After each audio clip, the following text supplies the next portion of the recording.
दीपक बुझ जाते हैं। उन मजदूरों के घरों में दीपक जलाने का कार्य करते हैं आदरणीय श्री एच.एन. तिवारी जी। मैं उनसे निवेदित करती हूँ कि आदरणीय आप कृपया संवाद स्थापित करें।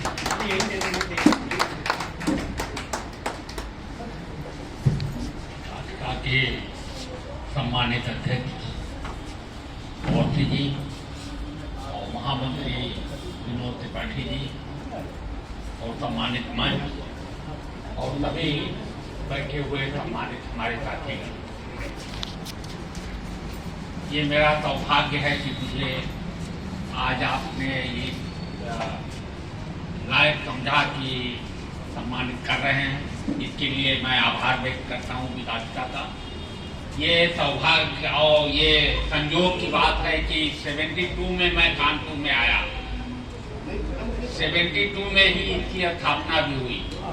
हमें नहीं पता कि क्या होगा आगे क्या नहीं होगा, लेकिन निरंतर मुझे ये सौभाग्य मिला कि मैं श्रमिकों के हितों के लिए मैं संघर्ष करता रहा। लोग कहते थे कि क्यों तुम पागल हो गए हो श्रमिकों के लिए, लेकिन हमने कहा ये लगता है मेरे भाग्य में है, मेरा जीवन है यही, और इसी के लिए मैं जी रहा हूँ, इसी के लिए भगवान ने भेजा है मुझे। तो ये हमारे लिए बहुत ही खुशी की बात है कि मुझे ऐसा मौका मिलता है कि जो उपेक्षित वर्ग है, जिनको कि कोई कम लोग ध्यान देते हैं कि हाँ उनकी मदद की जाए, उसको मदद करने के लिए मुझे ये मौका मिला है, ईश्वर ने मौका दिया है। इसलिए निरंतर मैं वही काम करता रहता हूँ और आगे जब तक जिंदा रहूंगा, जब तक सांस रहूंगा, मैं मजदूरों के हितों के लिए संघर्ष करता रहूंगा। हमें खुशी है कि हमारे बड़े भाई पीएस वाजपेयी जी का सानिध्य मुझे मिला है, उनका आशीर्वाद निरंतर मुझे मिलता रहता है और ये इससे हमें और ताकत मिलती है, ऊर्जा मिलती है और हर जगह हम दोनों भाई मिलके श्रमिकों के हितों के लिए लड़ाई लड़ते रहते हैं।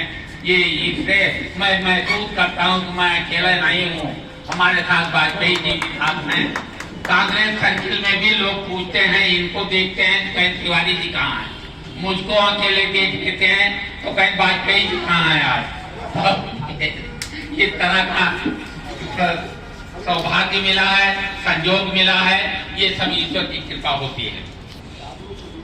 मेरा ये दृढ़ विश्वास है कि आज ये जो मुझे ये माला पहनाया गया है, ये मेरे भाग्य में था। भगवान शिव को मैंने माला पहनाया था, वो माला लौट आता है मेरे गले में, तो ये ऐसे नहीं मिलता किसी को, अपने आप मिलेगा। तो ये उस ईश्वर की कृपा है जो ये इस तरह का सम्मान मिलता है। हर सदैव ये ध्यान रखना, ये किसी का सम्मान ऐसे नहीं मिलता, किसी को माला ऐसे नहीं मिलता, ये भगवान शिव को चढ़ाया गया हुआ माला वापस उसको मिलता है, उन्हीं की कृपा होती है। तो आदमी जो भी संसार में करता है ये भगवान की कृपा होती है। आगे मैं आगे तो नहीं कहूंगा, लेकिन इतना मैं जरूर कहूंगा कि ये क्षेत्र बहुत ही उपेक्षित क्षेत्र है। विकासका का मैं आभार व्यक्त करता हूँ कि उन्होंने क्या सोच के इस क्षेत्र से किसी को पिकअप करने का मन बनाया,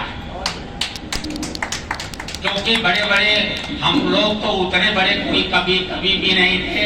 हम तो उन गरीबों के हितों के लिए लड़ाई करते रहते हैं जिनको कि लोग उपेक्षित दृष्टिकोण से देखते हैं कि अरे इनके लिए क्या करना है। लेकिन हमें ये मौका मिला, सन 72 से मैं निरंतर इस क्षेत्र में लगा हुआ हूँ, 1972 से, और आगे भी कुछ जब तक मौका मिलता रहेगा हमें प्रसन्नता होती है कि मैं उनके खड़ा हो जाता हूँ, कि वो लोग ये महसूस करते हैं कि तिवारी जी मेरे लिए आज लड़ेंगे, इंतजार करते रहते हैं और मुझे मौका मिलता है तो मैं जरूर पहुंच जाता हूँ। हमें किसी की डर और वो नहीं लगती है, लड़ाई भी हो जाती है, लेकिन हितों के लिए, अगर किसी के हितों के लिए मैं संघर्ष करता हूँ तो ये समझ लो इससे बड़ा मेरे लिए पुण्य का काम इससे बड़ा मेरे लिए सौभाग्य का काम और कोई हो ही नहीं सकता। तो मैं अवस्थी जी का भी बहुत आभार करता हूँ कि वो निरंतर विकास से जुड़े हुए हैं, अध्यक्षता करते रहते हैं। मेरा भी सौभाग्य होता है कि मुलाकात मंचों पर हो जाता है। कम अभी मैं अनुरोध कर रहा था कि आपके दर्शन हुए, तो इस तरह से हमारे सभी साथी अग्नोत्री जी सब लोग एक से एक हैं। मैं सबका आभार व्यक्त करता हूँ कि इस मौके पर सब लोग हम लोग सब इकट्ठा साथ हुए और इस कार्यक्रम में शामिल हुए। आप लोगों ने बहुत अच्छी तरह से ये कहा है। देखिए, माँ शारदा का जो गीत गाया गया है अभी, कितना ही ये इस तरह का विचार सुन के कितनी भावनाएं होती हैं कि क्या किस तरह से अच्छी बातें कहने वाले ही अच्छे लोग होते हैं। जिसके मुंह से अच्छी बातें निकलती है, समझ लीजिए उसके दिल की भावना क्या होगी। ये अपने आप बनावटी नहीं निकलता है। अगर आप अच्छी बात कह रहे हैं तो निश्चित रूप से आपका दिल अच्छा होगा और आपकी अच्छी भावनाएं होंगी। ये संगम इस जगह पे हम लोग सब इकट्ठा हुए हैं। आप लोगों का सहयोग, आप लोगों का विचार सुनने को जो मिलता है, तो अब आज मैंने महसूस और किया कि वाजपेयी जी क्यों जहाँ तक सम्मेलन होता है, जहाँ कोई कार्यक्रम होता है, जरूर चले जाते हैं। हमें भी ले जाते हैं कहीं कहीं, लेकिन मतलब ये अच्छी बात है कि ऐसे अच्छे विचार सुनने को जो मिलते हैं, तो समझ लीजिए बहुत बड़ी बात है।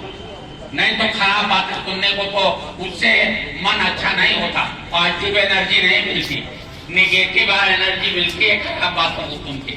लेकिन आज आप लोगों का मैं आभार व्यक्त करता हूँ कि अच्छी बात, एक अच्छी बातें कहिए दिल की गहराइयों से, उसका मैं आभार व्यक्त करता हूँ। हमें खुशी है कि ऐसा मौका मिला और आप लोगों ने सम्मानित किया है। इसके लिए मैं कभी भूलूंगा नहीं और निरंतर मेरा सहयोग विकास का से बना रहेगा। और ये मेरी जगह है, ईश्वर की दी हुई जगह है, हमारी नहीं है। जब कभी भी कोई कार्यक्रम करना हो तो ये आपको सुविधाएं हाजिर हैं। हम निरंतर आपका स्वागत करूंगा, हाथ फैला के गले लगूंगा। ये आप लोग आज यहाँ पे कार्यक्रम कीजिए, बड़ी खुशी होगी, मुझे बहुत बहुत प्रसन्नता होगी। मैं इन शब्दों के साथ में आप सभी का पुनः आभार व्यक्त करते हुए अपनी बात समाप्त करता हूँ। धन्यवाद।